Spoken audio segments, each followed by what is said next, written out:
Hello friends, welcome to nursing villa. मैं पूजा आपकी अपनी फ्रेंड लेकर आई हूँ आपके लिए एक नया वीडियो जिसमें हम पढ़ने वाले हैं नेक्स्ट टॉपिक जो कि हमारी रेस्पिरेटरी ट्रैक इन्फेक्शन या फिर डिसऑर्डर है जिसका नाम है एम्फाइमा। तो चलिए स्टार्ट करते हैं इसकी डेफिनेशन के साथ। एम्फाइमा देखेंगे हम। Emphysema it is defined as impaired gas exchange O2 and CO2। यानी कि कैसे इसको डिफाइन करने के लिए इन्होंने क्या बोला है डेफिनेशन में कि एम्फाइमा क्या होता है, एम्फाइजीमिया क्या होता है। इम्पेयर्ड गैस एक्सचेंज यानी कि जो O2 है, CO2 है, वो अच्छे से नहीं एक्सचेंज हो पा रही है, resulting from destruction of walls. क्यों नहीं हो पा रही है? क्योंकि वॉल्स जो है वो डिस्ट्रक्ट हो चुकी हैं। कहाँ की? ऑफ ओवर डिस्टेंटेड एल्वेलाई और permanent dilatation of air sacs distal to terminal bronchiole. यानी कि क्या हो गया कि इम्पेयर्ड गैस एक्सचेंज हो गया। किसकी वजह से हो गया है? डिस्ट्रक्शन ऑफ वॉल का डिस्ट्रक्शन हो गया है। कहाँ का? ओवर, वो क्या हो चुकी है? ओवर डिस्टेंडेज हो चुकी हैं एल्वेलाई, और क्या हो चुका है? परमानेंट डायलिटेशन हो चुका है एयर सैक का। जो भी एयर सैक होती है उनका डायलिटेशन हो चुका है। यहाँ इमेज में देखेंगे हम नॉर्मल जो हमारे एयर सैक है कैसे हैं और एम्फाइजीमिया में वो कैसे हो। लेकिन अब देखेंगे हम टाइप्स, एम्फाइजीमिया के टाइप्स देखेंगे। It is divided into 2 types, यानी कि 2 टाइप्स में डिवाइड होता है। सबसे पहला जो होता है हमारा पैनलोब्यूलर एम्फाइजीमिया PLE। सेकेंड है हमारा centrilobular emphysema CLE। First देखेंगे पैनलोब्यूलर एम्फाइमिया को डिफाइन किया गया। It is a hyper inflamed alveolar duct bronchioles, they are essentially enlarged। यानी कि ये कौन सी होती है? हाइपर इन्फ्लेमेटेड एल्वुलर डक्ट होती हैं एंड क्या होती हैं? ब्रोंक्यूल्स होती हैं, और ये क्या होती हैं? एसेंशियली एनलार्ज हो जाती हैं। ठीक है, उसके बाद क्या होता है? सेंट्री लोब्यूलर एम्फाइजीमिया क्या होता है? These are mainly in centre. ये क्या होती है? सेंटर में प्रेजेंट होती हैं ऑफ द सेकेंडरी लोब्यूल्स के। जो भी सेकेंडरी लोब्यूल्स होते हैं उनके सेंटर में प्रेजेंट होती हैं। यहाँ हम देखेंगे type of emphysema, normal alveoli and panlobular emphysema and centrilobular emphysema, दोनों में डिफरेंस दिखाया गया है। देन देखेंगे हम रिस्क फैक्टर क्या क्या हो सकते हैं हमारे। Cigarette smoking, COPD, environmental pollution, infectious agent, allergens, pipe, cigar and other smoking। पैथोफिजियोलॉजी में देखेंगे ड्यू टू सिगरेट स्मोकिंग और other smoking, deficiency of alpha one anti trypsin. यानी कि कोई भी स्मोकिंग करते हैं देन उसकी वजह से क्या होता है? अल्फा-1 एंटी रेस्पिन की क्या होती है? डेफिशिएंसी हो जाती है, जिसकी वजह से decrease anti elastase activity of bronchioles और एल्वेलाई।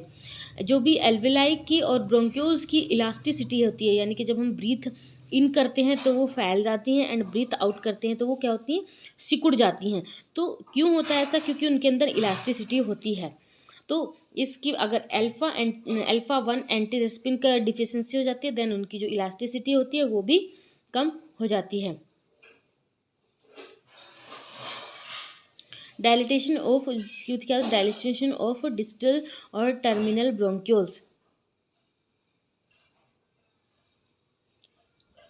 डिस्टल ऑफ डायलिटेशन हो जाता है डिस्टल टू टर्मिनल ब्रोंक्यूल्स का। देन क्या होता है? अब देखेंगे हम क्लिनिकल मैनिफेस्टेशन में देखेंगे कफ हो सकती है, स्पूटम प्रोडक्शन, साइनोसिस, डिस्पीनिया और on एक्सरेशन, barrel chest, stress, anxiety, depression. ये हमारे क्लिनिकल मैनिफेस्टेशन हो सकते हैं। देन हम देखेंगे डायग्नोस्टिक इवेल्युएशन। फ्रेंड्स, हमारे डायग्नोस्टिक इवेल्युएशन हो सकते हैं। स्पायरोमेट्री करवा सकते हैं हम पेशेंट को देकर, जो भी इंस्ट्रूमेंट होता है स्पायरोमेट्री का। हिस्ट्री कलेक्ट कर सकते हैं उसकी, ABG कर सकते हैं हम, ABG एनालिसिस कर सकते हैं, पल्मोनरी फंक्शन टेस्ट कर सकते हैं। देन देखेंगे कॉम्प्लिकेशंस क्या क्या आ सकती है। रेस्पिरेटरी फेल हो सकता है, निमोनिया कॉज हो सकता है, एटलक्लेसिस हो सकता है, न्यूमोथोरक्स हो सकता है। देन हम देखेंगे मेडिकल मैनेजमेंट क्या क्या कर सकते हैं हम। मेडिकल मैनेजमेंट आता है bronchodilators are use to relieve bronchospasm and reduce air obstructions. यानी कि ब्रोंक्योडायलेटर कर सकते हैं। क्यों कर सकते हैं? ब्रोंक्योस्पैज्म यानी कि अगर वहाँ पे चेस्ट में पेन हो रहा है, ब्रोंक्योस्पैज्म प्रेजेंट है, देन उससे रिलीव कराने के लिए हम ब्रोंक्योडायलेटर कर सकते हैं एंड रिड्यूस कर सकते हैं एयर ऑब्स्ट्रक्शन। यानी कि अगर सांस लेने में या फिर एयर ऑब्स्ट्रक्शन हो रही है देन उसको भी हम रिमूव कर सकते हैं। एग्जाम्पल कैसे कर सकते हैं हम? साल्बिटामोल दे सकते हैं, फॉर्मोट्रोल दे सकते हैं, टर्ब्यूटेनाइलिन दे सकते हैं। Also bronchodilator are essential in case of increase oxygen distribution lung and relax smooth muscles. यानी कि हम ब्रोंकियोडायलेटर कब भी देना जरूरी हो जाता है, जब ऑक्सीजन जो होती है इंक्रीज हो जाती है एंड डिस्ट्रीब्यूशन लंग्स के अंदर एंड रिलैक्स कराने के लिए स्मूथ मसल्स को। देन देखेंगे एंटीकोलर्जिक एजेंट भी दे सकते हैं हम इसमें। कैसे? एग्जाम्पल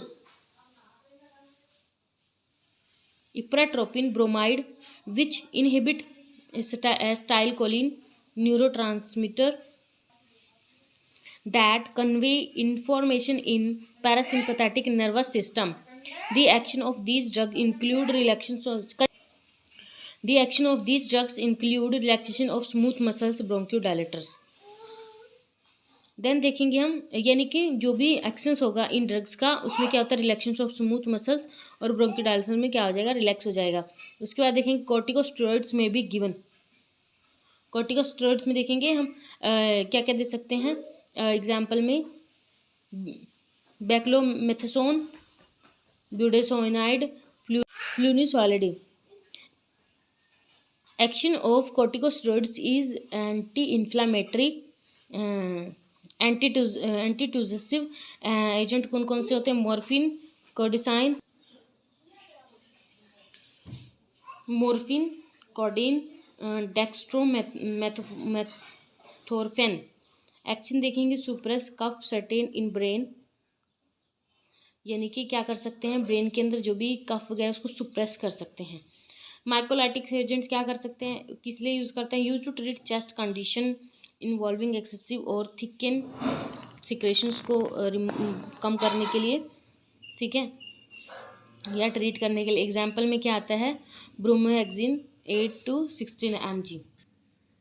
एंटीबायोटिक थेरेपी में देखेंगे यूजफुल इन ट्रीट इन्फेक्शंस, ठीक है।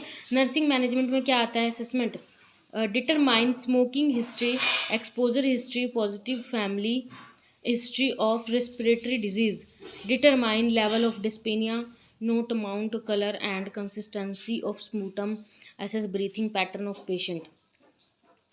नर्सिंग डायग्नोसिस में देखेंगे हम impaired gas exchanges related to abnormalities due to destruction of alveolar capillary membrane. Nursing interventions में देखेंगे हम, इसके लिए हम क्या क्या नर्सिंग इंटरवेंशंस कर सकते हैं। Monitor oxygen saturation and give supplemental oxygen as ordered. Watch the patient for restless, anxiety, confusion, headache, cyanosis, shortness of breath, which is commonly caused by acute respiratory insufficiency and may single respiratory failure. अब देखेंगे हम number second, ineffective breathing pattern related to shortness और breathe.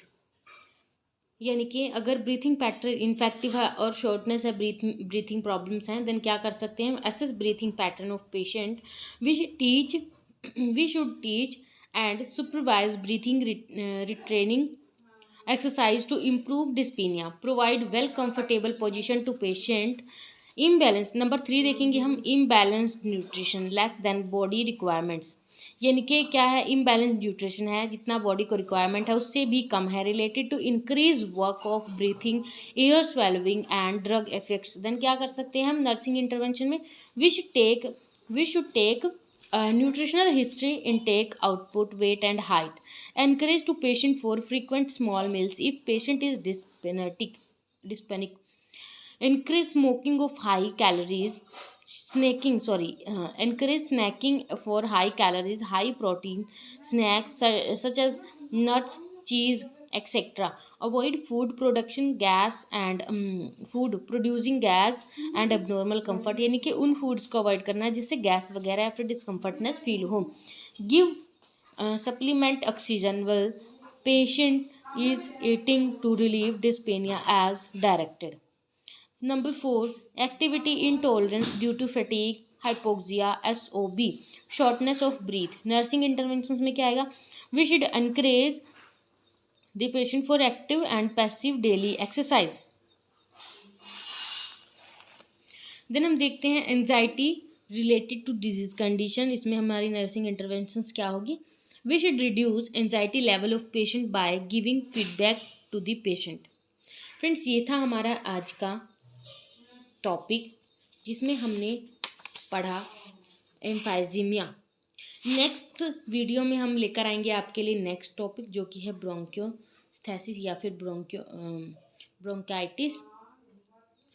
तो जिसके लिए आपको हमारा channel subscribe करना होगा एंड लाइक शेयर करना ना भूलें। अगर आपके लिए हमारा वीडियो थोड़ा सा भी हेल्पफुल रहा तो फ्रेंड्स हमारे चैनल पर या फिर कमेंट बॉक्स में कमेंट जरूर करें। Thank you friends.